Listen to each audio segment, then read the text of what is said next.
Assalamualaikum warahmatullahi wabarakatuh. Waalaikumsalam warahmatullahi wabarakatuh. Alhamdulillahirabbil alamin wassalatu wassalamu ala asrofil anbiya'i wal mursalin wa ala alihi washabihi ajma'in amma ba'du.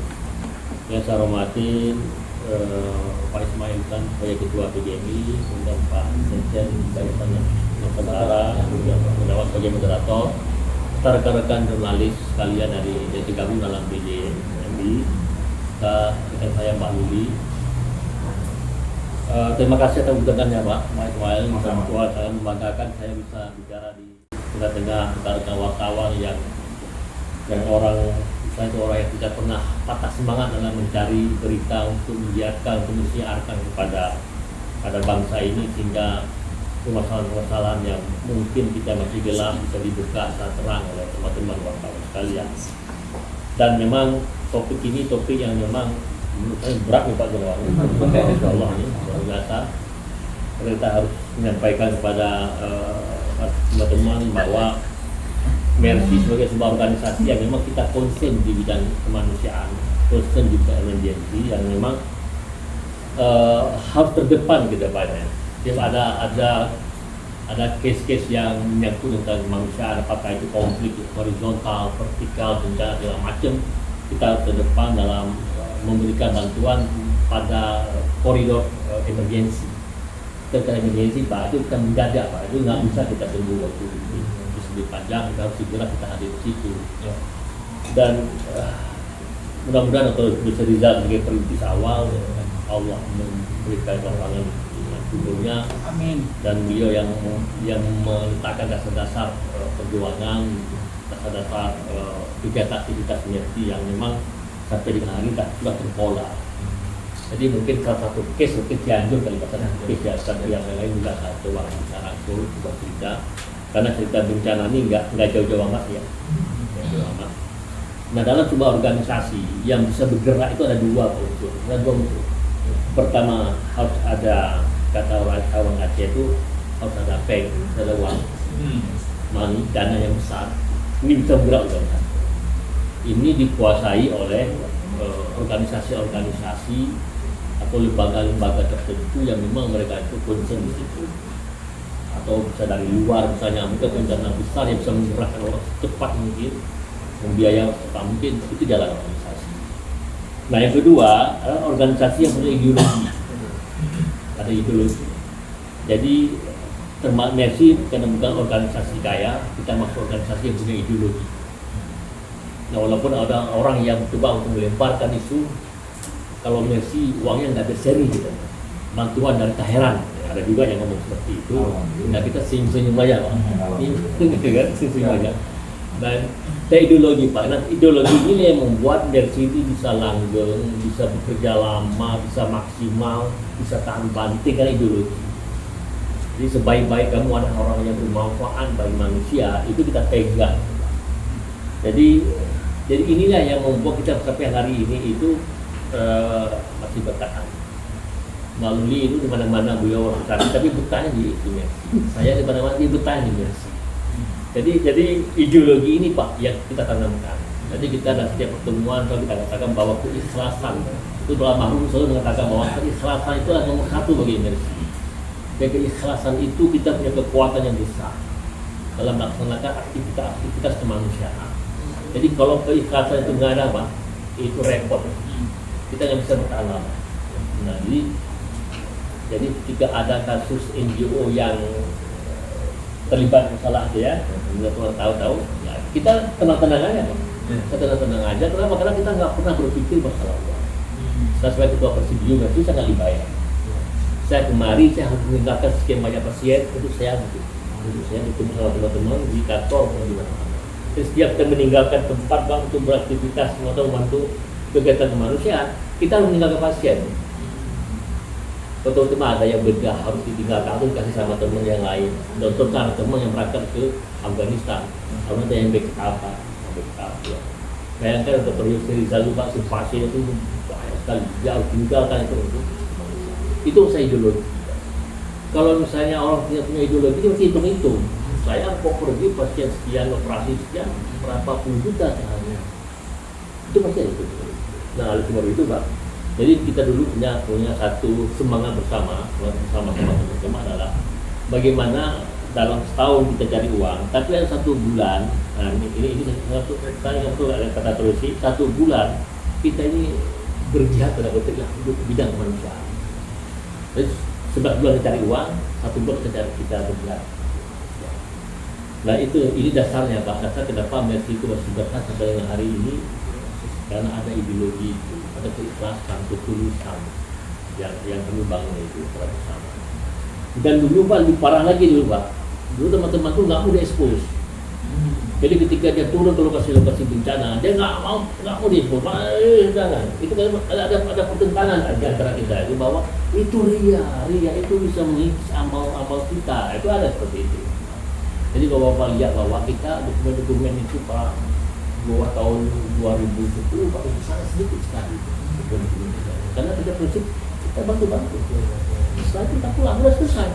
Kosong nilai biar Allah yang nilai. Nah itu dulu ada penanganan seperti itu Pak. Jadi Saya tidak perlu lama ya. iya, kita tuh udah 22 tahun Pak, 22 tahun dan 3 kan? 3. Satu-satunya organisasi ini kalau sebut Pak ya, satu NGO Pak, NGO ya kemanusiaan yang punya kantor itu. Dan kita bangun kantor itu bukan tidak besar biaya Pak. Kenapa? Karena kita sudah ada trust tadi Pak. Saya bantu pasir, saya bantu besi, saya bantu semen, saya bantu ini, saya. Itu banyak yang menyumbang itu. Ini karena apa? Karena kerja-kerja kita yang menanamkan trust.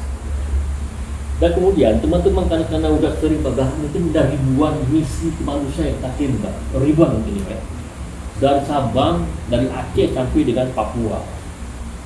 Dan kita tidak pernah melihat agama apa, status apa, kita tidak pernah bertanya itu. Nah, awal Mercy lahir Pak, ketika ada konflik sosial itu di Ambon. Tapi dua agama konflik juga awal-awal reformasi ya. Waktu itu tak bisa terkendali itu konflik.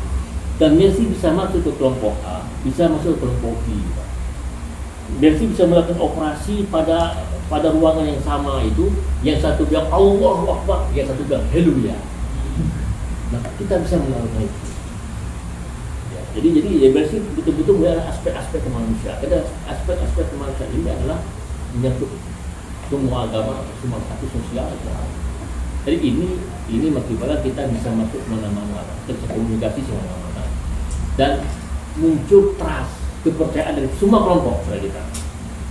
Alhamdulillah ini yang kita masih bertahan sampai dengan hari ini.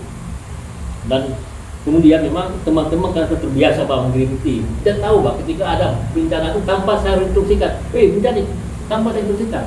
Itu sudah ada orang yang menghandle ini, udah ada yang siap segala macam itu, ada tim dikirim koordinasi dengan cabang-cabang berapa hari di sana, siapa kita kirim, siapa balik dan sebagainya. Dan yang lucunya Pak, yang Masya Allah, kalau kita tidak berangkat itu orang telepon, nggak semua nggak berangkat. Itu ada orang yang kita bantu Pak. Jadi ini saya mau ada sekian teman. Ada yang pinjamin mobil nih, mobil pinjam. Ada yang pinjam. Nah, jadi Pak, teman-teman di sana sudah punya SOP-nya istilah Pak. SOP ketika ada bencana longsor, ada bencana banjir, ada gempa seperti yang di Janggur ini. Sehingga teman-teman tahu di mana posisinya harus dilakukan. Dan sekali lagi Pak, kita nggak pernah di depan kamera atau di pinggir jalan Pak. Selalu kita tuh mencari lokasi-lokasi yang memang lokasi-lokasi itu sangat-sangat dibutuhkan dan sangat-sangat sulit. Dan sangat difisik tidak Pak. Pak, kita punya trail itu salah satu untuk mengantisipasi ketika ada jalan yang susah ditembus dengan mobil, dengan ambulans. Dalam sebuah lokasi, kemudian membawa alat-alat yang mobile, membantu operasi apa yang bisa dilakukan. Dan itu sudah terpola Pak. Catatan pengeluaran keuangan segala macam ini itu tercatat semua itu, laporan dan kemudian setelah mereka sampai kantor mereka bertanggung jawaban semuanya. Dilakukan sebuah laporan apa kegiatan mereka sama di sana, apa kekurangan yang di mana belakang. Mereka buat laporan tunjukkan ke Badan Dinas Kesehatan Pak atau BNPD misalnya. ini kita bertugas sekian lama di sana, ini persoalannya dan harus ada apa solusi yang bisa diangkat. Itu selalu kita lakukan ini, sehingga kita teratur. Dan dari sini selalu berkoordinasi, Pak. Kita nggak ada cukup kerja, Pak. Kerja nggak, kita koordinasi. Koordinasi dengan dinas setempat, koordinasi dengan lembaga-lembaga tertentu misalnya. Sehingga apa, kita itu resmi formal dan kita bisa sharing apa yang dimana kurang dan macam. Jadi nggak ada kita ada ego sektoral, Pak, tak akan sendiri lalu kita nggak tidak seperti itu. Dan alhamdulillah, Pak, alhamdulillah itu bahwa keberadaan kita itu di sana itu membuat ada namanya Pak tauhid uluhiyah. Jadi teman-teman tuh rasa cinta tanah air, rasa kemanusiaan itu, rasa bagian dari mereka itu tinggi sekali. Itu tinggi sekali. Bahwa yang kali ini teman-teman Cianjur ini, mereka tinggal ditempatkan di tempat yang ada listrik. Dan mereka harus melakukan operasi. Apa saya ingat?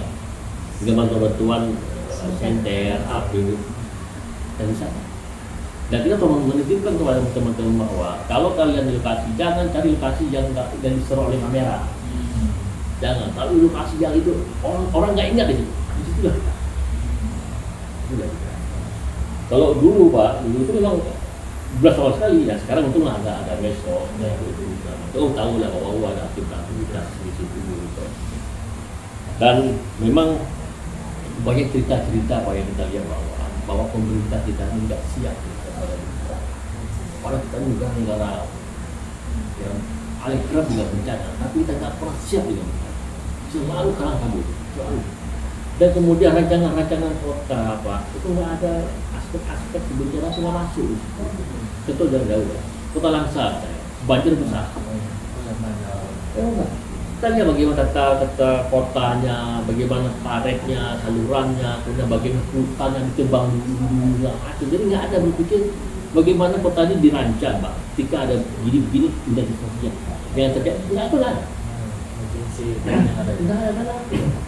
Jadi setiap ada peristiwa selalu seperti itu. Dan kesiapan itu selalu ceritanya sama semua. Kalau ada lembaga-lembaga yang concern di situ, Pak. Dan terus selalu seperti itu. Jadi masukan-masukan yang kita berikan pun nggak ada perubahan signifikan, sehingga itu ada antisipasi dini. Nah, ada kan ini daerah ini memang daerah patahan, akan seperti ini. Maka bangunan harus seperti ini, nggak boleh bangunan seperti itu. Ini ada juga. Jadi ya ada gempa, nah makanya kita mau bangun masjid bagi Bentawa itu. Bentawa itu tidak pernah gempa. Mereka bangun dari kayu, nggak boleh dari batu, dari beton. Dia Pak itu adalah namanya kearifan lokal. Nah kearifan lokal, kita lihat kayak dulu di Jawa Barat itu kan dari bambu kayak itu kan berarti tahan tuh kearifan lokal. Tapi pada hari ini berubah semua. Ketika ada gempa, lalu ada perumahan lokal. Itu yang nggak mesti terjadi seperti itu. Dan kita lihat bahwa Mercy concern dengan itu, Pak. Concern dengan itu.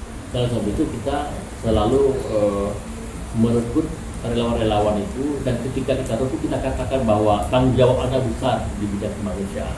Tapi Anda ingat bahwa Anda tidak dibekali dengan uang. Anda tidak dapat uang untuk persatuan yang enggak. Tapi kita akan memberikan Anda ada untuk biaya hidup sana, makan, transportasi ke tempat hidup. Tapi kalau untuk uang kita enggak. Jadi teman-teman itu yang hadir ke sana itu betul-betul dia dasar keikhlasan. Nah, dasar keikhlasan inilah Pak yang bisa orang bertahan lama di sana. Ya bertahan lama. Dan bisa hidup bareng sama pengungsi-pengungsi yang lain. Kenapa tuh? Dan ini amal saleh. Dan saya mau bertemu sama relawan, relawan saya katakan begini Pak, bahwa dalam hidup kita ini kita nggak tahu jalan mana yang buat kita masuk surga. Kita nggak tahu yang mana. Ya amal-amal saleh. Puasa salat wajib. Itu katanya apakah puasa itu terima oleh Allah? Belum tentu. Apakah salat terima Allah? Belum tentu. Maka ciptakanlah sebanyak-banyak amal saleh. Kita amal saleh antar dengan manusia itu jauh lebih besar di mata Allah Subhanahu wa taala. Jadi kita tanam kesemangan itu Pak. Kesemangan itu kepada mereka bahwa berbuat baik kepada saudara-saudara kita itu mempunyai nilai plus di depan kita. Nah, semangat ini yang kita bangun sehingga kita bisa bertahan sampai dengan kemerdekaan ini. Dan harus diingat pula bahwa setiap misi-misi bencana itu macam-macam. Kalau perang beda lagi ceritanya, kalau gempa beda lagi ceritanya, kalau longsor beda lagi ceritanya, kalau banjir beda lagi ceritanya. Ini satu beda. Jadi yang perang itu, yaitu perang itu misi perang itu dia harus melalui misi-misi semua. Misalnya banjir, longsor, macam baru nanti dia perang. Kenapa Pak? Karena dia cukup lebih besar. Dah kekuatan cukup. Dan kita tahu ada orang, oh dia ini ketika longsor kurang tanggung jawab. Kita punya cara penyarangan. Cara kita punya, walaupun nggak tertulis secara resmi, tapi kita punya. Oh sini timnya kurang kerja tim, atau orang terlalu cengeng, atau orang sebentar telepon lagi. Misalnya ya, itu punya rekod kan. Jadi ya berangkat perang, sini, kita sudah punya. Makanya misi daerah perang itu juga sangat sedikit Pak yang dilakukan oleh teman-teman versi, karena memang dia harus melalui proses dari bawah, ditambah dengan sistem apa lebih sedikit sekarang ini dibandingkan sama yang dulu. Nah soal itu Pak, ini kemarin Cianjur ini kan besok dia balik, kemudian dia ada tim perubahan tim dari Jogja masuk, dan teman-teman asesmen kira-kira apa kebutuhan apa yang bagian rumah sakit. Tapi rumah sakit ada tim kita rumah sakit kita kasih bimbingan lah, artinya diskusi lah apa yang harus dilakukan dari rumah sakit ini karena korban-korban seperti ini dan sebagainya.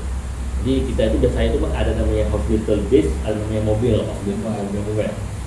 Ini cari orang bawa kembali, tentu orang tua Pak, nenek-nenek yang berjalan ya kita evakuasi ya.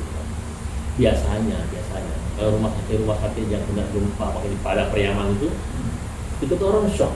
Dia shock, dia nggak bisa bekerja di situ. Nah kita yang isi. Contoh di Pariaman itu kita isi, itu okal itu kita pegang. Kemudian ada tim yang evakuasi, operasi, bawa pulang ke kantong itu masya Allah.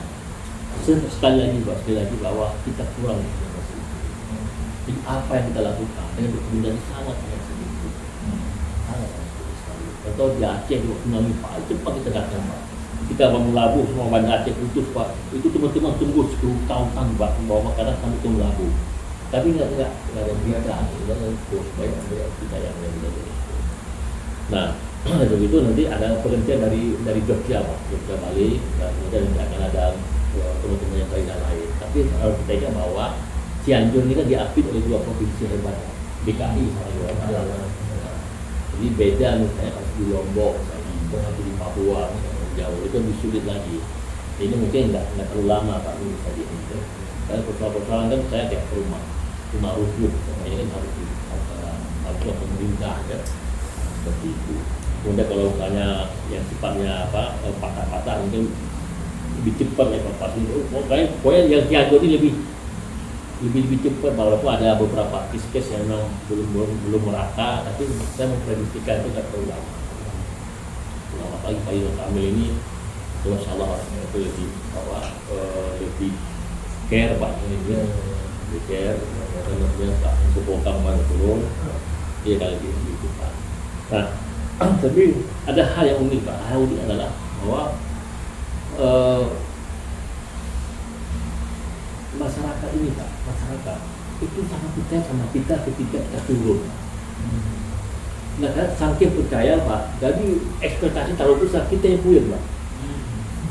Kita puyeng. Karena menurut mereka kita bisa melakukan apa saja, bisa ini, bisa itu segala macam ya, atau menurut kita punya akses segala macam. Karena itu bawa puyeng kita. Tapi sebelah sisi lain Pak, saya apa? Ini trust yang dikembangkan.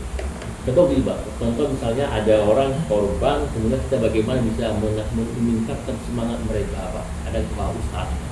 Saya bersama saya dengan teman-teman dari Al-Fatah misalnya, bagaimana dia harus memberikan semangat, karena bukan hanya medis Pak, tapi yang namanya psikologi itu juga misalnya ada psikolog, ada juga ustaz yang kita coba bergabung sehingga bisa memberikan semangat kepada korban-korban bahwa kalian harus bangkit, nggak boleh patah semangat. Ini ada ujian dari Allah Subhanahu Wa Taala. Ini juga kita bangun Pak. Dan ya memang maaf ya, bahwa ada juga pihak tertentu yang melakukan misi misionaris, ada juga itu. Itu kan di Aceh, di Pariaman, Kadang-kadang kita sudah berhadapan sama mereka ini. Nah ini alhamdulillah sekarang Pak tertata sekarang, contoh di Cianjur tertata. Artinya nggak boleh sembarangan orang datang modal dengkul Pak atau nggak jelas nggak bisa. Kalau dulu tuh siapa aja, bebas sama aja. Perjanjian itu berantem Pak. Itu mereka punya pengalaman yang kami dia kalau kita macam-macam di foto sebarin kan nggak ada di persoalan gitu. Jadi Pariaman di apa di Jogja seperti itu. Kalau itu misi utama kita adalah menyelamatkan orang, tapi ada misi-misi minor, misi-misi sampingan. Salah satu menyelamatkan akidah saudara-saudara kita. Jadi ketika misalnya mereka mau musibah ini kan gampang berubah ya, gampang berubah. Ini tugas yang juga pernah kita expose di kantor itu ada misi itu. Jadi itu sisi lain ya, sisi lain yang memang kami alami. Jadi semua pengalaman-pengalaman ini membuat kita diarif dalam mencintai bangsa. Jadi kita nggak hanya slogan Pak dalam mencintai bangsa, tapi sudah melakukan itu. Jadi bagaimana mencintai raja ini adalah dengan merawat kemanusiaan, merawat kebersamaan, hidup sama mereka, ini sesuatu yang biasa. Jadi sekarang Pak dulu Pak itu masih Maluku itu yang Dr. Rizal itu punya buat teman-teman itu masya Allah. Oke. Kok dia pilih calon gubernur jadi gubernur Pak, kan gitu lah. Saking saya sebut tidak aneh itu. Dan ini terus amanah terus kita jaga, sampai terus kita jaga amanah. Jadi kalau saya sampaikan sama teman-teman, kita ini bukan organisasi massa, kita bukan punya massa yang ribuan enggak. Tapi kita nggak banyak, tapi kita Kopassus, kita Kopassus elit, dan kita harus melakukan pekerjaan besar dengan jumlah tenaga yang sedikit tapi mobile. Itu apa itu fokus ya. Daya beli itu adalah bekerja dengan hati. Nah sekali saya tes teman-teman, saya turun sekali PD Pak, anak PD itu ada gempa, saya tes bagaimana ya, sikap teman-teman dengan korban Pak. Tapi saya terharu Pak. Betul ya udah cukuplah kita bersama saling buat batu-batu lagi udah mau maghrib nih jangan bro kita tiga tempat lagi loh semua mancing sebenarnya respon mereka saya capek kalian masih dari pagi enggak dok kita terlalu juga terlalu dengan semangat mereka itu. Jadi yang mudah-mudahan ke depan ini tetap ini kita sudah bisa memberikan terbaik bagi rakyat kita, bagi Indonesia Pak. Mudah-mudahan semua bisa kita hidup, kita hati semua dan harus ingat bahwa bencana kita ini nggak pernah selesai Pak. Jadi sekarang ada diskusi Pak dengan diskusi berbicara sama dokter di Mesir Pak. Saya katakan begini, dokter Mesir ini, kami negara yang penuh dengan bencana alam. Apa jawabnya di buku ini? Kami juga bencana kami beda Anda. Bencana Anda apa? Bencana kami itu salah pilih presiden.